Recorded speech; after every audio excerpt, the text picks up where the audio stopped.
ने कहा मेरा मुझ में कुछ नहीं, जो कुछ है सब तो ही, और तेरा तुझको सौंप दिया गुरु, क्या लागत है मोही। उन्होंने इस दोहे के आधार से इस वाणी का सारांश है कि आप ही खेल खिलाइए, मैं कुछ नहीं कर रहा, क्योंकि मैं करूँगा तो मैं आ जाऊंगा, और मैं आवेगी तो संसार में आवागमन। अगर ये जीव मैं करते ही, मैं इसके अंदर आते ही, तो संसार में आवागमन चालू हो जा। तो इसीलिए कहा कि मैं कुछ नहीं हूँ, आप ही हो। उन्होंने इसे मनुष्य को जगाया है, मनुष्य को चेताया, अपने मतलब अंदर वो कह करके इस मनुष्य को जगाया कि तू ऐसी रहनी रख, अपने अंदर अहम भाव न रख, अपने अंदर घमंड न रख, जो भी है यहाँ सब जो है सदगुरु का है। फिर दूसरी कली में भी कहा है कि धूप पड़े गुरु गर्मी लगे। धूप किसकी पड़ रही? धूप पड़ रही जो है वासना की, काम क्रोध मत लोभ की, यही तो तपावेश है। और कोई तपावेगा, कोई आग थोड़ी तपावेगी, इसी में जो भस्म हो जा।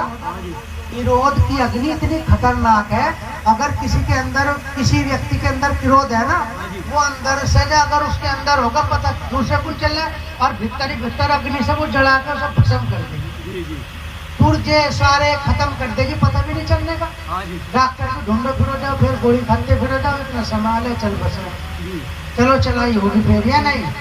तो इसीलिए कहा धूप पड़े गुरु गर्मी लग गए, आप ही छतर छैया।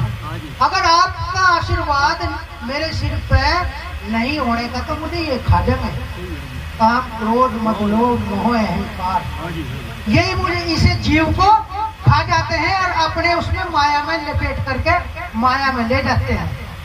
इसलिए उन्होंने बताया कि सतगुरु की छतर छाया के बिना ये जीव गुरु के देश में नहीं जा सकता। और वो पूरा जिसने काम क्रोध मद लोभ पे विजय प्राप्त कर ली, ऐसा ही गुरु तो छतर छाया रखेगा अपनी शीतलता की।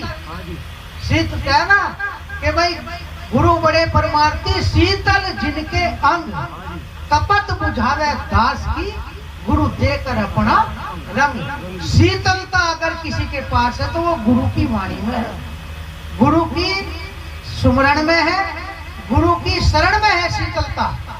अगर और किसी के पास थोड़ा ही शीतलता है, ऐसी शीतलता के उसके मतलब जो है जैसे उसका संग करेंगे तो उसे भी इस पर शीतलता का ही हो जाएगा। इसीलिए